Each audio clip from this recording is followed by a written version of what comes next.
Hello class, my name is Carlos Alvarado. This is week number 3 for MPA 590. In this week we will be talking about the neoclassical theories. This week we will be talking about two themes that have been running through the textbook and the articles of the classical books. And the first one will be coordination and the second will be organization. The first theme that comes in between all these articles and journals and Tompkins' book is coordination, and in this coordination it will be talking about Mary Parker Follett, Henry Foyle, and Luther Gulick, and the article. Mary Parker Follett talks about coordination in Tompkins on pages 126 through 150.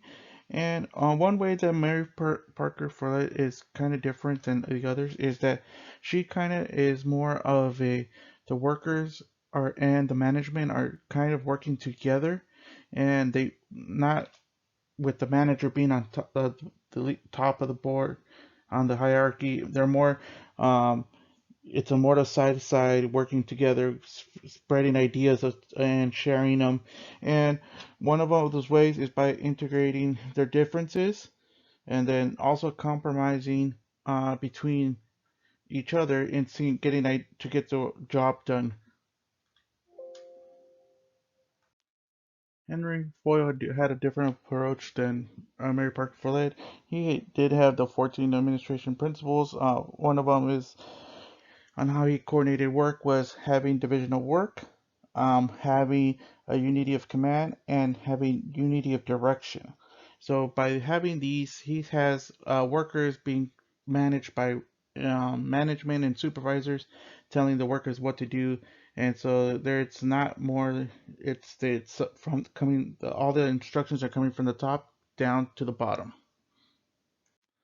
Robert Gulick also has a top approach from like Henry Foyle of having a management on top of subordinates and subordinates listening to what management has to say and getting a group of workers and to getting the work job done with the skills and enthusiasm of the workers to get the job done.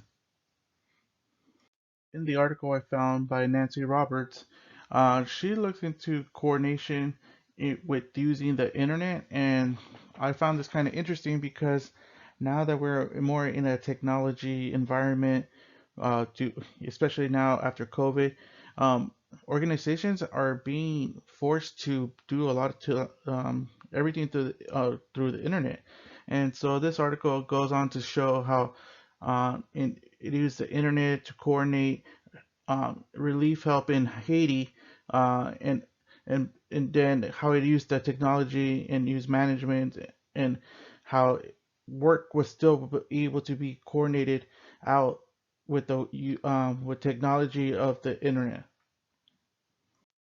Coordination is important for my task force because um, without coordination, the work won't get done. So by having different styles of coordination, like using Robert Gulick's and Foyle's with the top down, having managers being able to tell workers what to do and to get the job done, but also using Mary Parker's Follett to get ideas from others, and especially because this task force will be new, ideas would be easily shared within peers and supervision and supervisors and managers.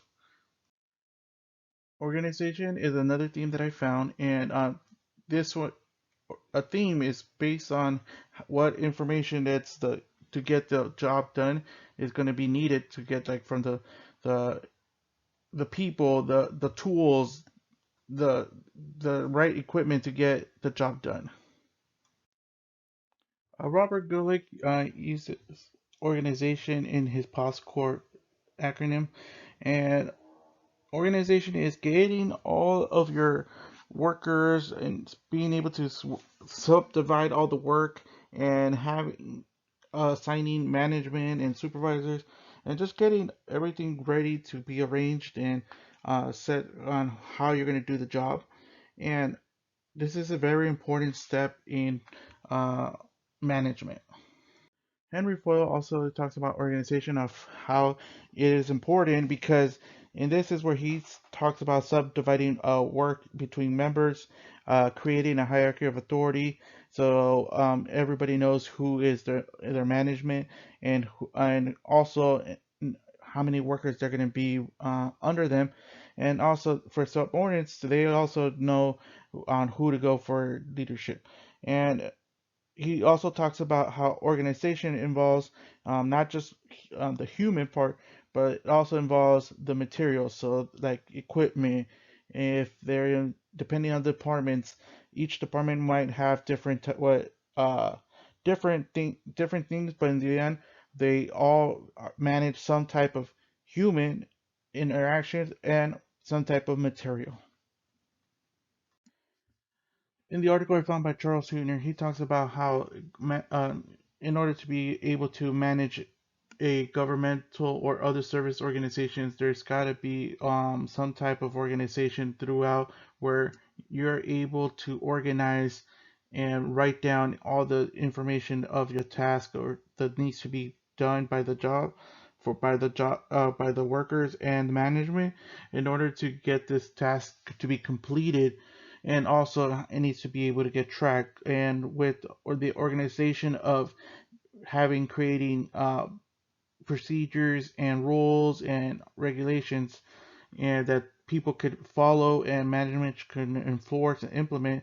It shows how organization is very important because it helps move the organization forward. The impact of organization is very important. This is one of the starting steps of ideas in defining what the job is and defining who management is and who your subdividing work and being able to get budgets, and this is where everything gets organized and plans, and it's just where everything's coming together, and it's very important where communication of people getting together on this task force to be able to get the job done. Thank you again for watching my video, and I will see you again next time.